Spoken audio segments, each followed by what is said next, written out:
So last time we learned that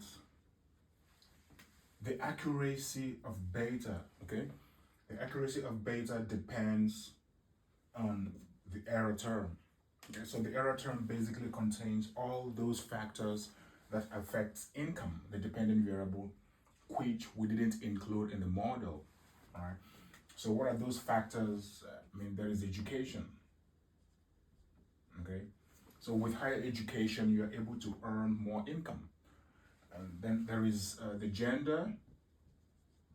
Okay. So in the economics and finance literature, researchers are constantly talking about the gender wage gap, which is the idea that men on average earn more than women.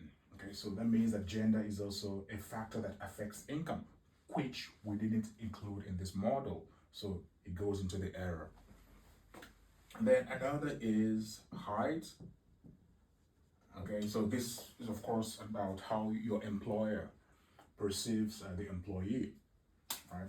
So that can influence how much wage such an employee is able to command. Then there is also the IQ, there is also experience. Okay, there is region. So earnings tend to differ across regions. So you see, these are all the factors that affect income. Of course, there are so many more. But we didn't include them in this model, so they all go into the error term. Okay, so the more errors we're making, then the lesser the accuracy of the beta.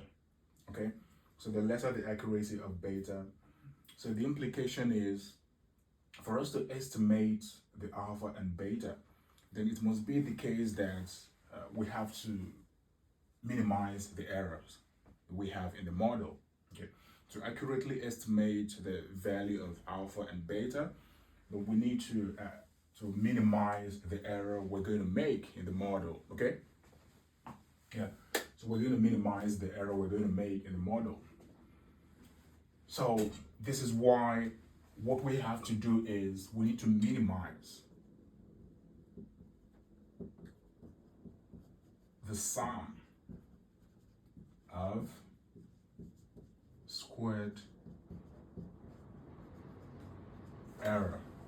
Okay, so that is the process that delivers the value of alpha and beta. Okay, so we need to minimize the sum, okay, of the residual of the error, okay, squared. And that further means the sum of, now if we move everything to the left hand side, then the error stands alone. Okay, so that becomes income less alpha less beta age. Then we square everything. All right, so that's that. All right, so whatever process that is going to give an accurate value for alpha and beta, so it must be the case that we're trying to minimize the error we commit in the model. So this is the process. So if we take the derivative of this expression with respect to alpha and beta and set them equal to 0, then that's going to give us, and we continue the calculation from there, the manipulation, that's what is going to give us the value of alpha and beta. Okay, so just to simplify things a little bit, I'm going to now, so we're minimizing, okay, a sum of e squared, which is sum of, now I'm going to replace income, the dependent variable, with y, and alpha less beta, and the independent variable, I'm going to replace it with x. Okay, so just so that we can have something we can easily, we can have letters we can easily go with. All right. So yeah, so we're going to take the derivative of this expression with respect to alpha and beta, set them equal to 0, and then, yeah, so if you continue from there, you should get what you need. All right. So let's see. So doing this requires that we're going to use the power law, okay, the power rule of taking derivatives. So we're gonna do, okay, so let's go with respect to the alpha for now, okay? So notice that the power here is 2. So it goes to the back. So we have a 2. Then I repeat what we have in the bracket. Subtract 1 from the power, so it goes away. Then now we're going to differentiate the alpha inside. And if we do that, it goes away. We're basically left with -1, okay? So I can just bring that -1 here. So, okay? And then I set it equal to 0. All right? So of course, you can see that immediately, the -2 can obviously cancel out, right? So you use -2 to divide both sides, then it goes away, right? So we're going to have, if I expand, we're going to have summation of y less the summation of alpha less the beta summation of x, okay? Good. So of course, when you sum a constant, it becomes n multiply that constant, okay? So we're gonna have, and please remember everything is equal to 0. So summation of y minus n alpha, okay? Minus beta summation of x, okay? That's good. So that means, and everything is equal to 0. So that means summation of y less beta summation of x becomes the n alpha, okay? So if we divide both sides by n, then that is going to give us an expression for calculating alpha, okay? So let's see.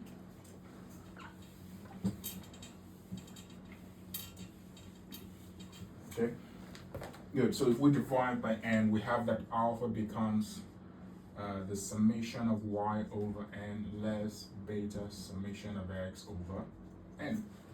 Okay, what does that mean? It means that alpha is, this expression here is the mean value of y, okay? And then beta, this expression is the mean value of x. All right, so yeah. But of course, it's not as if anybody's going to require you to start doing these things.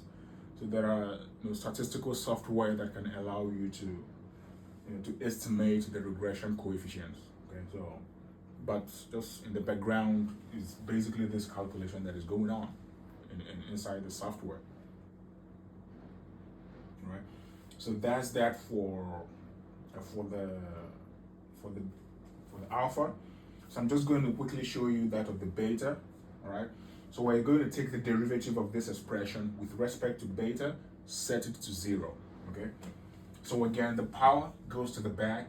It becomes 2 summation y less alpha less beta x. You subtract 1.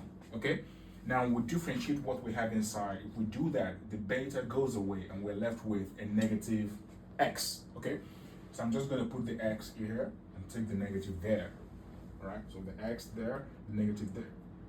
So everything is, we're just basically multiplying everything. So it's fine to do something like that. So set to 0. So again, the -2 can cancel out, all right? So if you continue the calculation, you're going to find that the beta is going to be the summation of x less the mean value, y less the mean value, divided by summation of x less the mean value squared, okay? So if we go down further, what we have in the numerator is telling us something about the covariance between the x and the y, okay? So in other words, the covariance of x with y. And what we have in the denominator is telling us something about the variance of x, okay? So the variance of x. So that's that. So alternatively, if you want to calculate the value of beta, just get the covariance between the independent and the dependent variable divided by the variance of the independent variable, and you'll get what you need. And again, you don't really need to start doing these things manually. So there is the software that can help you do it. All right, so I think from my subsequent video, I'm going to integrate theta estimation to what I'm doing.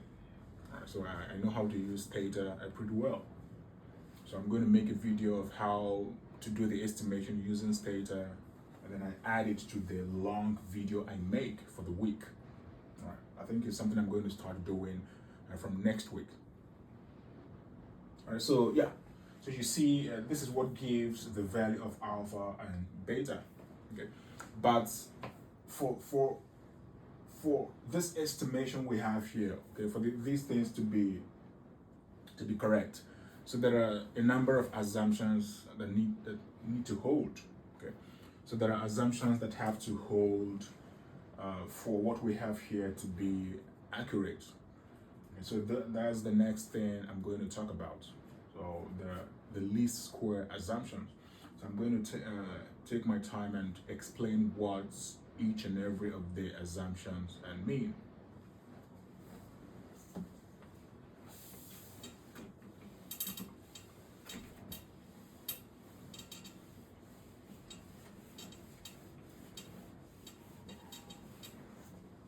Okay. Now, specifically for estimating the beta and the alpha, okay, for now we're not really focusing on how to estimate the variance or the standard error, okay, because when you have an estimator, two things you care about is whether the estimator is unbiased. Okay, if it's unbiased, then it means the expected value of that estimator is going to give you exactly the unknown population mean. Okay, and then we also care about the variance because that is variance and standard deviation. So that is what shows the variability of your estimation. So you want the standard error to be as small as possible. Right. So for now, we don't care about the standard error. So I'm not going to talk about the assumption that connect with the standard error. Okay. I'm just going to focus on the ones that will allow us to accurately estimate the value of alpha and beta. Okay.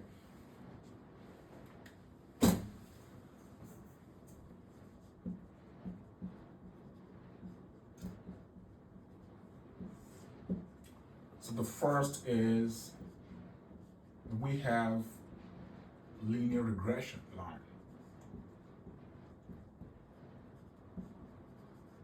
Okay. So the population regression can be characterized by a linear regression line. Okay.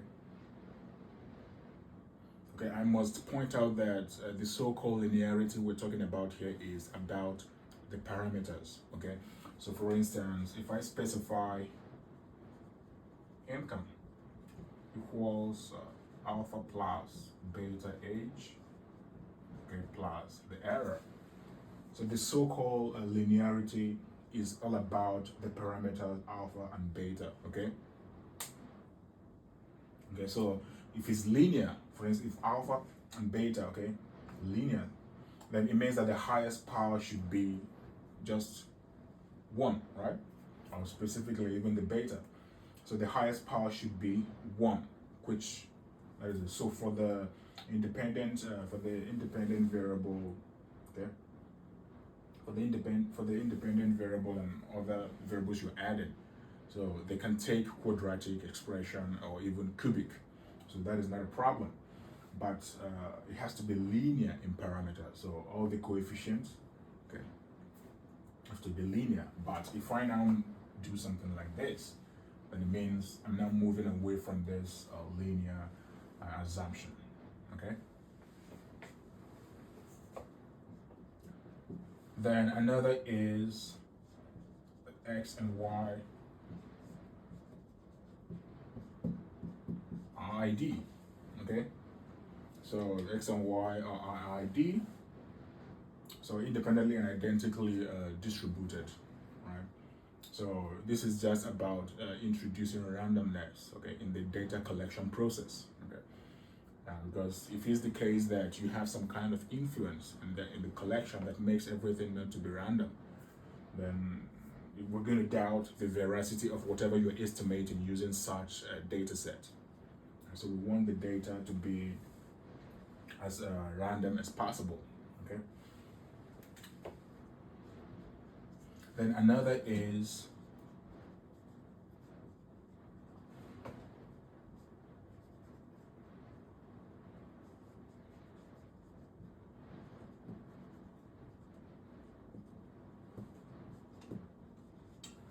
is 0, okay? Then the conditional mean of the error, okay, is 0. So specifically what that means is that the conditional expectation of the error given the independent variable, which of course in this case is age. So the conditional mean of the error should be 0. Now, let's do the analysis and see what this means, okay? Ask yourself, or alternatively, another way to also put this is that the correlation between the error and age, okay, that should be 0, all right? So let's see what this means. How will the error be correlated with age? So you need to ask yourself, what are those factors inside the error term? All right. So I've noted them down before. For instance, education, right? So we omitted education, so it's in the error. Gender, okay. Gender is also in the error. IQ, experience. Okay. So there are so many of them. So what you have to ask yourself is there any omitted variable in the error term which you can tell us that it is correlated with age, which is the independent variable? If you're able to argue that there is an omitted variable in the error which is correlated with age, then it means this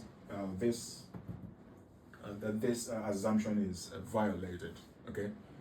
And if that is the case, for sure, you wouldn't have an accurate estimate for beta, okay? So that's why we keep saying that, so the lesser the error you have, then the more accurate your estimate of beta is going to be, all right? So, yeah. So this is the so-called exogeneity, okay?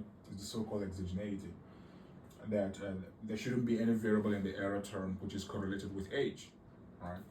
So if that is the case, then definitely we're going to have an accurate estimate of beta. But if it is violated, then it becomes it becomes doubtful, okay? But of course, in most cases, so far you're estimating a simple linear regression, I mean, in most cases, this assumption would always be violated, okay? Would always be violated.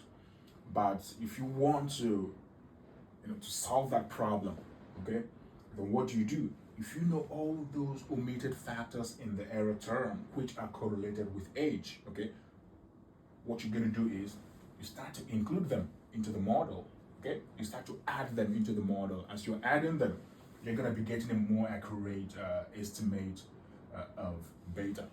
Okay, so even though you're adding them into the model, the only thing you still care about is the beta, which is the coefficient of age. Okay, so that's why if you read research papers, you always see that the researchers are controlling for so many factors. Okay, so the point of controlling for those factors is to make sure that they're able to estimate an accurate value of beta. Okay, of course, in real life, no matter what you do, you can't control everything. Okay. So there are variables, there are factors that are in the error term, which you can easily measure, okay? So for sure, no matter what you do, you can't control for everything, all right? You can't add all of them, but just add as much as you can, okay? So the more you add, the more accurate the beta is going to be. All right, so that's that. Then another one is large outliers.